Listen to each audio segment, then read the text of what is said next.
Huwag natin kakalimutan na itong issue ng flood control. Kasi mamaya after 1 week, after 2 weeks, after 1 month, tapos na. Wala na, hindi na natin na pag-uusapan yan. So, ito isang malaking tanong sa inyo, ka-coffee, no? Kasi ang House of Representatives, nagpaplano, actually, naka-schedule na. Mag-iimbestiga sila dito sa mga flood control projects. Wait lang, bakit kayo? Actually, Senado, questionable din eh. Pero bakit sa House of Representatives? Samantalang, marami na po ang mambabatas na nalilink dito sa flood control projects. Itong mga mambabatas na ito, yung iba incumbent ha, yung iba tapos na. Last term. Last Congress, natapos po yung kanilang termino. Tapos kayo ito mag-iimbestiga dito sa flood control projects. Malinaw naman, yung mga district engineers, sila na pupunterya ngayon. Pero natin sinasabi na wala silang kasalanan ha. Sila yung napag-iinitan. Actually, mali yung term na napag-iinitan. Kumbaga, naha-highlight. Pero hindi lang dapat sila. Kasi may pananagutan din po yung mga congressman, mga senador, mga government officials na sangkot dito sa scheme na yan. Mas hindi katanggap-tanggap dahil kayo iparte ng gobyerno, nakikipagsabuhatan sa mga kontraktor, mga opisyal ng gobyerno, nakikipagsabuhatan sa mga kontraktor para kulimbatin itong pondo para sa flood control. Kaya binabaha pa rin tayo. Kahit na billions of pesos, kahit na trillions of pesos na ang inilagay na pondo para sa mga flood control, binabaha pa rin tayo. Yung malalaking isda, ang tawag natin malalaking isda, pero sabi ni Sir Yayam, which I agree din, even yung district engineers, dapat din managot. Malaking isda rin ang turing niya dyan. Pero ang punto ko rito, no, wag lang sila ang bigyan tutok natin. Silipin natin. Bigyan din natin itong mga congressman, itong mga senador na malaki yung papel para mamutawi itong korupsyon dyan sa mga flood control projects. Huwag natin kakalimutan yan. Baka nakatitig lang tayo doon sa mga district engineers, pero si congressman, si senator, si governor, si mayor, nakakalimutan natin. Malaki rin po yung kanilang pananagutan dyan.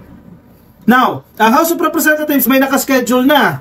O, sige, pahiya kayo ngayon kay Sandro. Si Sandro nagsalita eh. Bakit kayo mag-iimbestiga? Questionable yung credibility ninyo dyan. Oh. Pakita ko sa inyo.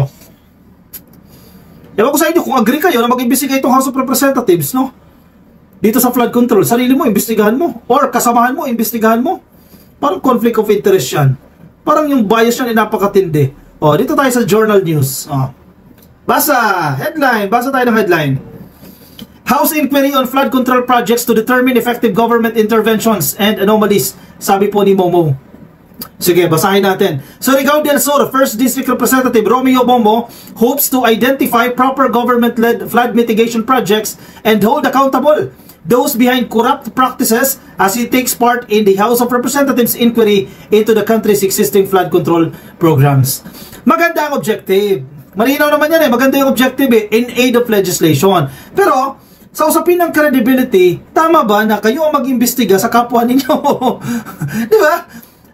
Ang expectation ko dyan, pag umusan itong investigasyon ng House of Representatives, ang bibirahin lang nila dyan, DPWH. Paano yung mga congressman? Ano na ito eh? Turo-turo na ito eh. Ka-coffee kasi nabulilyaso na sila ni PBBM eh. O binulgar na ni PBBM, mismong sa harap ng mga mambabatas, mga senador, mga congressman, sa harap mismo nila sinabi ng presidente na mahiya naman kayo. O ngayon, sunod-sunod na, binulgar sila eh. Yung mga pangalan nila, nasa sumbong sa Pangulo.ph eh. O bulilyaso kayo dyan. Bagamat, to be fair din naman, sa ilang mambabatas, sabi nila, nag-divest na sila. In short, wala na conflict of interest kasi binitawan na nila yung kanilang koneksyon doon sa mga kumpanya kung saan sila ang kontraktor. Totoo ba? Kahit nag-divest ka na, wala ka rin say dyan? Hindi ako naniniwala dyan. In his remarks before the House Committee on Public Accounts on Wednesday, August 13, 2025, the lawmaker underscored the need to collect facts, details, and figures from past flood control projects to determine their efficacy in managing the country's flood systems. Ano nga ba ang pangmatagalang solusyon dito? What really is the long-term solution for this? Yan ang sinasabi nila. Agree din ako doon sa sinasabi ni Sir Yayam sa podcast namin kahapon sa Salamat PBBM podcast eh. Ang gusto niya, itigil na yung mga investigasyon na yan dyan sa Senado. Syempre, kung gusto mo itigil sa Senado yan, ganoon din sana sa House of Representatives. Kundi, itakbo na ng NBI yan, ayusin na yung case build-up dyan sa DOJ para madala na sa korte yan. Kailangan may managot dyan. Di ba? Kasi, investigasyon na native legislation, sugarcoating lang yan. Iba dyan ma-absuelto. Malungkot na reality ito sa Pilipinas. Itong malalaking mga kontraktor na ito, itong mga malalaking tao na ito, mga congressman o senador, kukuha na magagaling na abogado, sige, absuelto na sila. Di ba? Ang kawawa dyan, yung maliliit. Halimbawa, district engineers, kawawa sila dyan. Aping-api talaga sila dyan dahil sa kanila ibabagsak lahat yan. Samantalang sila, hindi natin sinasabi na walang kasalanan ha, yung district engineers ha. Pero ang pinupunto ko dito, ibabagsak sa kanila lahat ng sisi dyan. Absuelto si congressman, absuelto si senador na parte din ng sabuatan na yan. Tama ba yan? Unfair yan. Malinaw na unfair yan. Okay, ang pinupunto dito ni Representative Momo, sige, long term. Di ba? Ano yung nagwo-work ng flood control, ano yung hindi? Kasi may mga flood control din naman na gumagana, di ba? Na pinakikinabangan nila. Pero, ang pinag-uusapan natin dito, accountability. Di ba? Managot ang dapat managot. Billions of pesos ang pinag-uusapan natin dyan. Yung ilang kontraktor na huhuli na. Naglakas ng loob ang presidente na ibulgar kayong lahat, lalo na itong top 15 na yan, na bulgar na yan, huwag na natin sayangin yan. Kailangan umusad dyan, kailangan may makulong dyan, kailangan may maparusahan dyan. Hindi ako sang-ayon, malinaw na malinaw, hindi ako sang-ayon sa investigasyon ng House of Representatives. Imbestigahan nila yung sarili nila. Even si Lacson, sinasabi ni Lacson, last Congress, alam niya, 65 to 67 po na mga congressman o congresswoman ay mga kontraktor. Tapos, iimbestigahan ninyo ang sarili ninyo. Ay, nangyari. Si Sandro Marcos nagsalita. Buti pa itong si Sandro na iintindihan. Sandro Marcos, Congress cannot probe flood control due to members' links. Ano to? Hindi nyo ba narinig to? Sinasabi ni Sandro Marcos? Majority leader yan. Mataas ang posisyon niya sa House of Representatives. Hindi ba kayo tinamaan sa sinabi ni Sandro Marcos na hindi pwedeng mag-imbestiga ang House of Representatives diyan sa flood control na yan dahil sa may mga miyembro ng Kongreso na nalilink. Imbestigahan niyo yung sarili niyo. Ay, nako, mangyari dyan. Presidential son and House Majority Leader Ferdinand Alexander Sandro Marcos has agreed with calls for a third-party probe into alleged anomalies in flood control projects, saying Congress cannot investigate an issue linked to some of its members. Bata pa si Sandro pero naiintindihan niya ang sitwasyon dyan sa House of Representatives. Alam niya ang nangyayari dyan sa HOR. Even yung Senado nga eh. Dapat itigil na rin yung investigasyon na yan eh. No? Kaya niyo bang punteriyahin si Boy Inserts? Si Chis Escudero? Si Joel Villanueva? Kaya niyo punteriyahin yan? Mga kasamahan niyo yan dyan? Diba? Third party dapat. Even yung DPWH, hindi sila yung mag-iimbestiga. Sinabi ng presidente yan. Sila lang yung nagpasa, pero hindi sila mag-iimbestiga. Ano, imbestigahan nila sarili nila? Diba? Sa isa pong interview, sinabi po ni Ilocos Norte Representative Sandro Marcos, it would be prudent to wait for the results of the executive branch investigation, especially since President Ferdinand Marcos Jr. has already released a list of names and figures related to the project. Parehas mag-isip yung tatay. At si PBBM at si Sandro Marcos parehas mag-isip. Despite this, Representative Marcos maintained that the House can still play a role in supporting the investigation. Supporting the investigation. Pero kayo maglilid ng investigation dyan, malabo. I actually agree. Why would a body investigate itself? Very short statement. Why would a body investigate itself? Sa Tagalog, bakit mo imbestigahan ang sarili mo? Diba? Bakit mo imbestigahan ang sarili mo dyan? Parte kayo dyan eh. Complicit kayo dyan eh. Tama ba yung term? Kasabwat kayo dyan eh. Hindi naman lahat ha. Hindi natin nalalahat dyan ha. Pero marami po. Tanggapin natin yung reality. Huwag natin pagtakpan. Alam nyo yan, sa lugar ninyo mismo, maraming mga mambabatas involved. Sila ang kontraktor, involved sa mga korupsyon dyan sa flood control projects na yan. Sabi pa ni Sandro Marcos, why would a body investigate itself? Naloko na.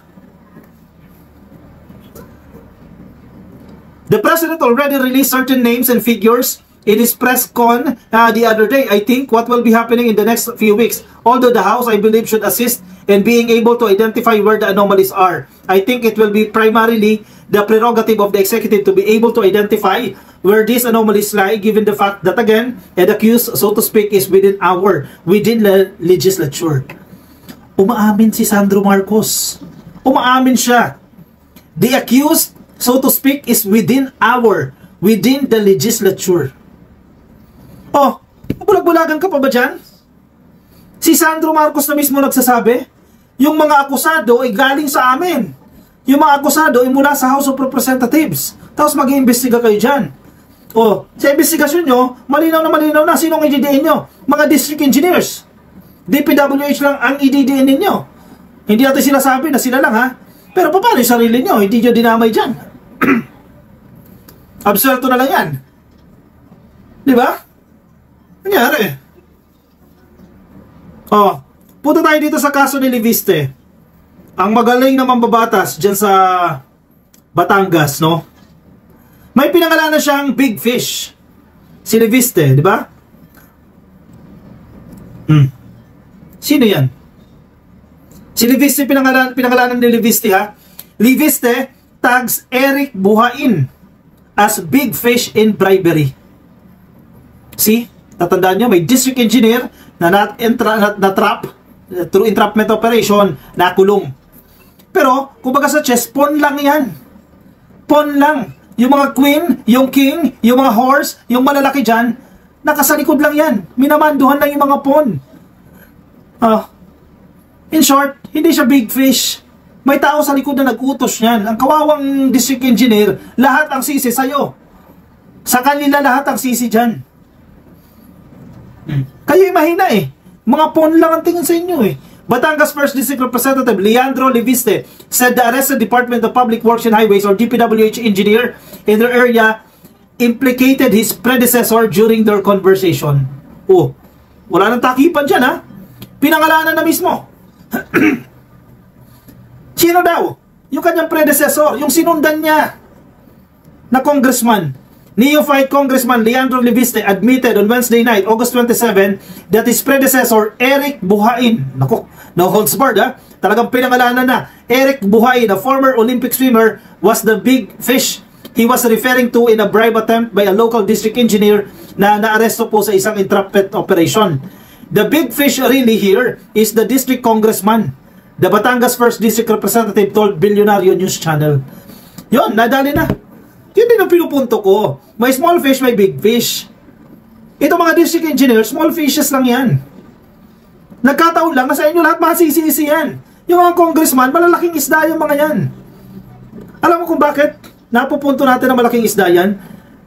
Hanggat hindi nahuhuli yung malalaking isda na yan, mabilis lang yan kumuha ng mga panibagong district engineer. Sige, ikulong mo si district engineer. May bagong papalit. Diba? O ikulong mo na dyan, may bagong papalit. Doon ka sa mga mastermind. Sa malalaking isda. Kung baga yung problema, hanapin mo yung ugat. Bunutin mo yung ugat. Hindi yung dahon lang yung tatanggalin mo. Tutubo pa rin yan. Oh. As of Wednesday night, Buhain had not responded to the Philippine Star's request for comment. He said the arrested engineer implicated Buhain during their conversation. Leviste was forced to admit that it was Buhain after program host Pinky Webb named him. Leviste beat Buhain in the last midterm elections. Buhain is the son-in-law of former military general Eduardo Ermita, who served as executive secretary during the Arroyo's administration. O, nagkakapangalanan na dyan. Agree ako dyan kay Leviste. Sinasabi niya, in fairness sa batang yan, bata pero may pinatunayan agad, di ba? May malalaking isda sa likod ng mga district engineers. Huwag natin ilihis yung mata natin. Hanapin yung malalaking isda na yan. Mga mambabatas yan mismo. Nagsisimula sa mga budget insertions yan. Mga boy inserts, mga congressman na nag-i-insert ng pondo sa GAA. Magugulat ka na lang, may plus 50 million, plus 100 million doon sa budget na hindi na aral ng DBM. Kasi in-insert lang eh. Diyan na nagsisimula ang korupsyon. Tapos hindi sila mapapalagot. Lahat DPWH lang. Lahat district engineers lang. Parang unfair yan. Di ba?